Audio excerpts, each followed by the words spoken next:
the Junior Factor. I'm Jason. And I'm Connor. Tonight's main topic is the Pledge of Allegiance. Basically, we take, an amendment or two or an article from the Constitution, and we give our interpretation of it. But the fact that President Obama is our president, we need to be able to trust him. Progressivism. Now it's spreading through both parties. These kids were most likely, by the looks of that video, no older than 10 years old. Probably younger.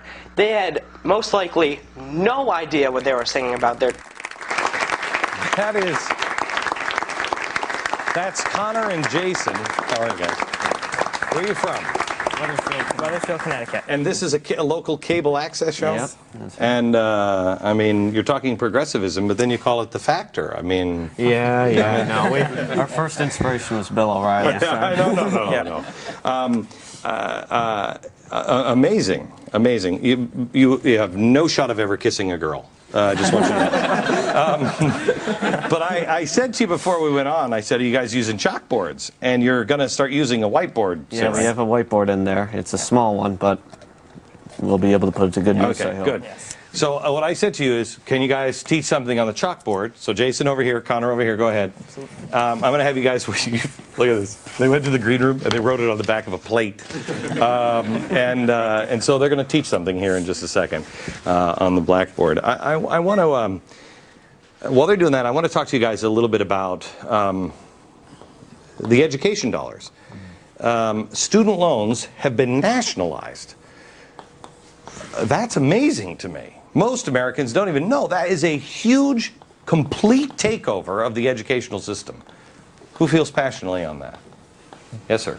I'm just shocked that it passed, and I think it's a terrible idea. I think it's just going to create a vicious cycle where, we've already seen it, I guess, where the government has now increased the amount of aid available, and students will take it, and educational institutions will be allowed to raise their prices on tuition, and they'll make more money. Well, but it doesn't go deeper than that. For instance, you try to get a grant from the United States government to do any kind of research against global warming. You can't do it. Well, doesn't this have another impact? It infuriates me. Another problem is, too, they are now paying back your student loans if you work for the government for a couple of years. Why can't they pay back your student loans or let you pay them back? Or if they were to pay them back for you, only if you started your own business, or if you worked in the private sector. But what they're saying is that leads you to serve.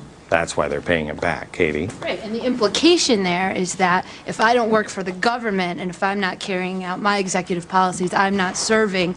And so, the $300 a month that I'm paying, I deserve to pay it less than the other, or more than the other guy, because I'm not serving, because I'm stimulating the economy by, like you said, starting a business. I actually work for an online marketing company that works with for-profit schools like DeVry and all them, and they're terrified of what's going on because part of me that's fears of it is it's kind of social engineering. It's picking winners and losers because everyone's going to say, well, we don't need this right now. You're not getting a loan for us. You're not going to go to school. You're not going to be a journalist because of this. That's part of journalists aren't even journalists anymore. So, how many of you accepted a trophy for participation? You did? How many? I notice you're kind of like, okay, yes, I did. Where are you going with this? Where I'm going with this is, it's wrong. We're a meritocracy. That's what Thomas Jefferson, that was what made us different, is you don't get a trophy for participating. You get a trophy if you've earned a trophy. You can participate all you want, but you get a trophy if you deserve the trophy. How many of your peers believe now, because of what we've created as your parents and trying to make life easier for you, how many people now in your circle of friends believe that they deserve a free ride? They deserve the corner office. They deserve Dan. Yeah, especially I'm going to college of Staten Island in the CUNY system, and most of these students believe that it's their right to be there, and some of them are like, the government pays for their whole entire college career. Mine, I pay for it with loans and stuff, but they feel like they're entitled to it. I paid for mine, yeah. too. How many think that education is a right? Regular education, but not higher education. I think that we need to provide a good foundation for people, but beyond that, they need to excel and take it upon themselves to advance themselves as best they can. Back in just a second, we'll find out what's on the chalkboard.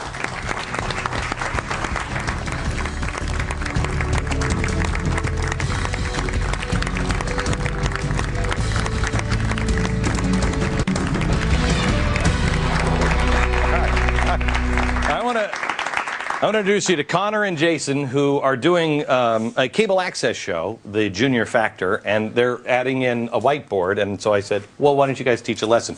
Jason, you're up first. Teach the lesson. Well, this is the goal of our show. This is a diagram of what we have personally observed in our school. There is a imaginary wall, if you will. There are students that have very liberal beliefs, students that have conservative beliefs. There tend to be less conservatives than liberals. The conservative beliefs are out there. They're present.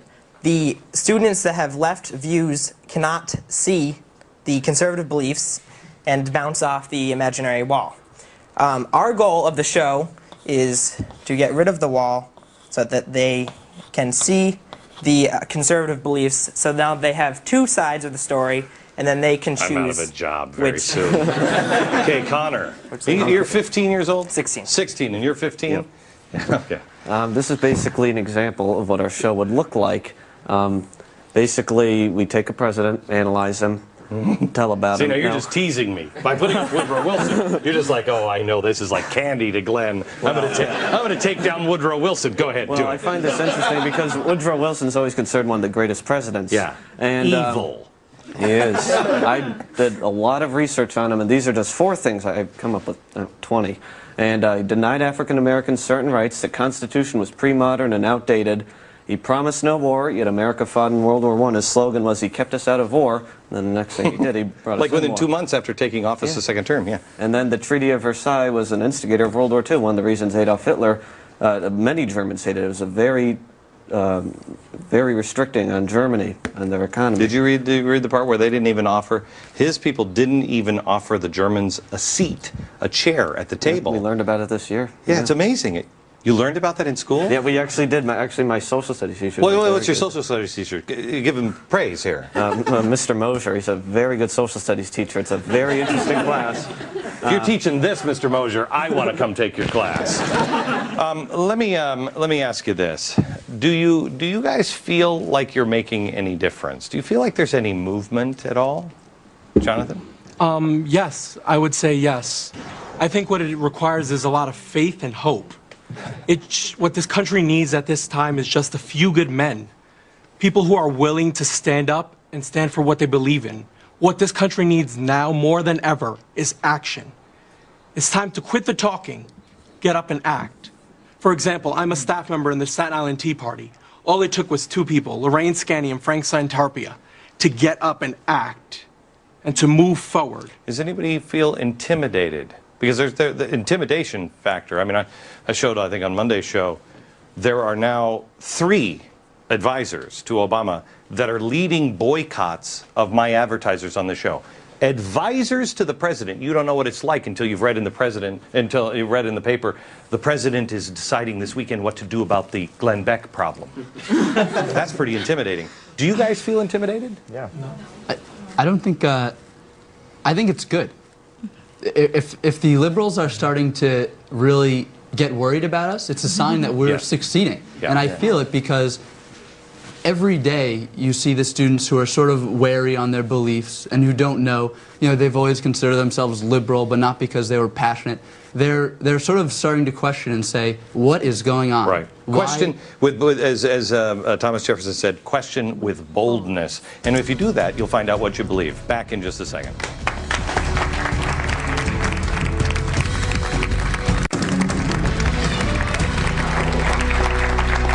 I hope you don't mind. I would love to have you all back sometime in the future and have a longer discussion with you, because I think you're amazing for standing up, especially in some of the colleges that you go to, standing up and then being seen on Fox.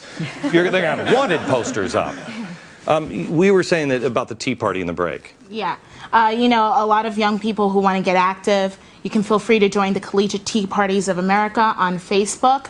It's the only group there for that, and you can vent about what happens in college, and we'll organize events. Okay, this is kind of like Oprah, except she gave everybody a car. Underneath your seat, you're going to find a T-shirt. Wear it with a bulletproof vest on campus. You guys represent hope and truth. Thank you very much. From New York, good night, America.